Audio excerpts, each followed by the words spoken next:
Chaque fois que tu allumes ton grille-pain ou que tu charges ton téléphone, tu utilises la vitesse de la lumière, soit 300 000 km/s. À cette vitesse, tu pourrais faire 10 fois le tour du globe en 1 seconde. Aller sur la Lune te prendrait à peu près aussi longtemps. Et aller jusqu'au Soleil te prendrait environ 8 minutes. Eh bien, c'est la vitesse à laquelle circule le courant électrique dans ta prise. Maintenant, jette tous tes manuels de physique, car tout ce qu'on t'a appris à l'école est faux. On dit qu'un courant électrique est un flux de particules chargées nommé électrons. Oublie ça.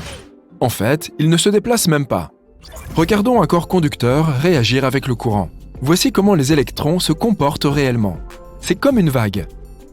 Ils sont attirés les uns vers les autres, puis retournent à leur place. Mais nous obtenons toujours l'énergie dont nous avons besoin, grâce aux champs électriques et magnétiques qui se forment autour du corps conducteur. Prenons le circuit le plus simple, une pile et une ampoule. Un fil relie le moins de la pile à l'ampoule, et l'autre fil retourne au plus. Lorsque le circuit est sous tension, un courant électrique circule de la pile à l'ampoule, puis revient à la pile.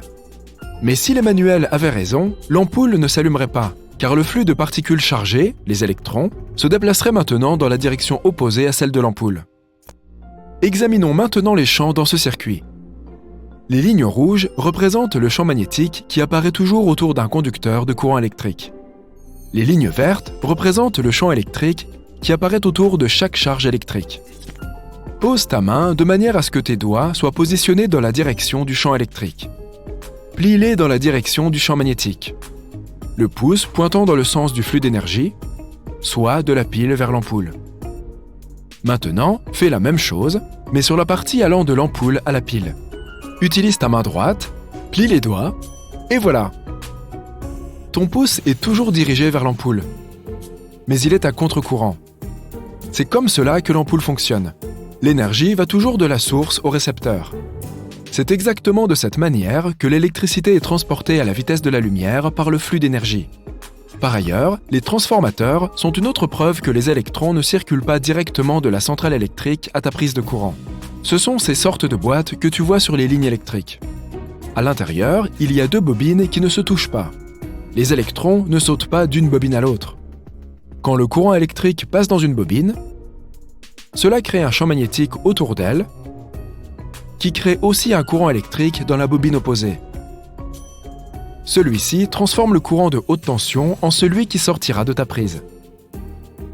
C'est pourquoi on appelle ces appareils des transformateurs. Voyons maintenant comment créer un courant électrique à partir de rien. Il te faudra un générateur. Bien que cette technologie semble complexe, elle peut être simplifiée en utilisant un aimant et une bobine. Il suffit de faire tourner l'aimant à l'intérieur de la bobine. Le mouvement constant du champ magnétique créera un courant électrique.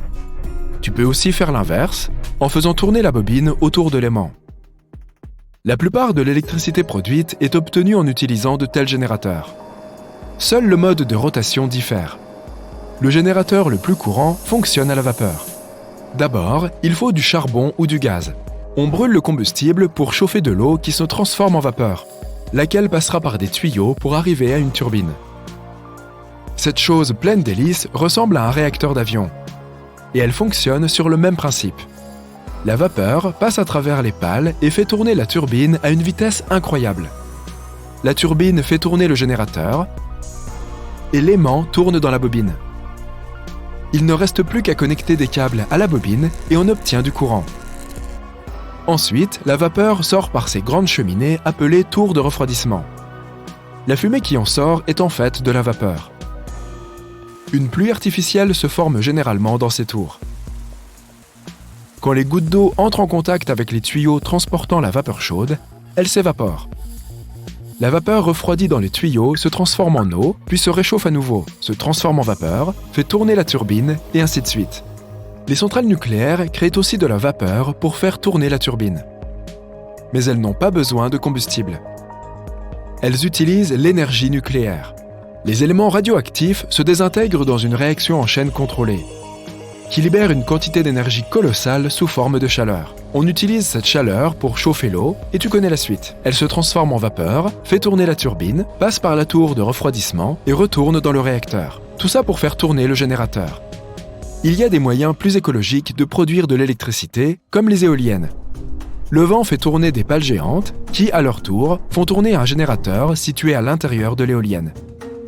Et voilà, de l'électricité prête à être consommée. L'inconvénient de cette méthode, c'est que le vent doit être constant. S'il se calme, ta télé peut s'éteindre au pire moment.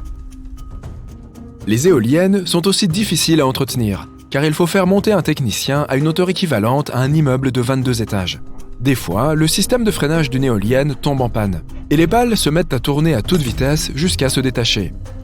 Les centrales hydroélectriques sont une autre option.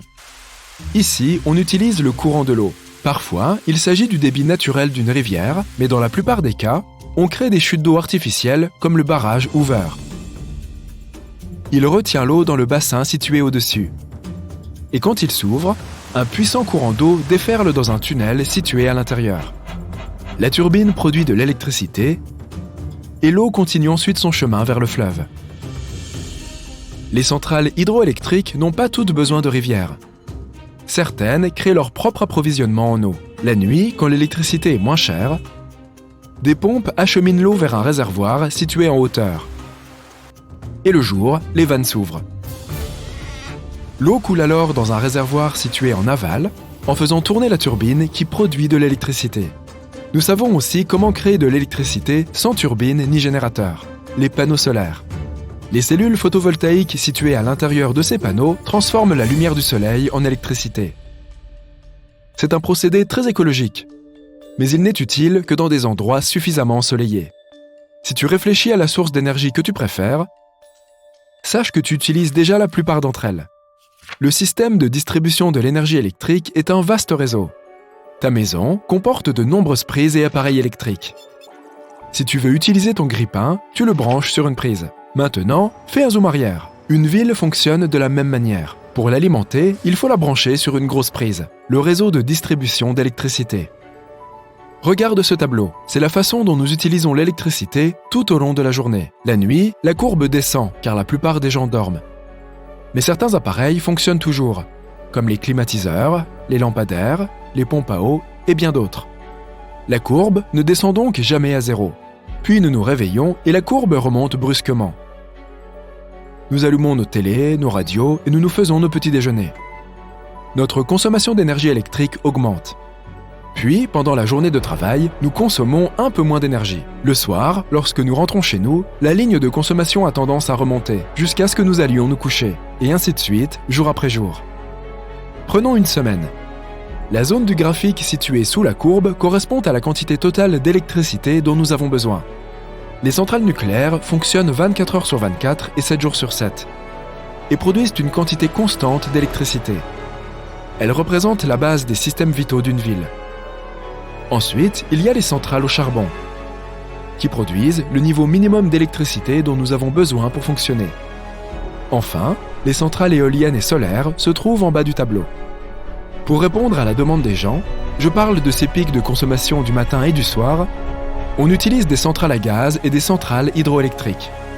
C'est à cause du délai de réponse. Quand la consommation d'électricité augmente, il est nécessaire d'en produire très vite. Il faudrait presque une journée entière pour démarrer une centrale nucléaire et l'arrêter. Une centrale au charbon mettra également beaucoup de temps à atteindre la bonne température. Les centrales à gaz sont donc une bonne option, car elles sont opérationnelles en quelques minutes. Les ingénieurs connaissent nos habitudes quotidiennes mieux que nous. Ils savent quand la plupart des gens se réveillent et produisent donc plus d'électricité à ce moment. Ils s'adaptent aussi aux grands événements et aux traditions. Par exemple, pendant le Super Bowl, les gens ont tendance à se réunir entre amis. Cela signifie que plusieurs familles ne regardent plus qu'une seule télévision.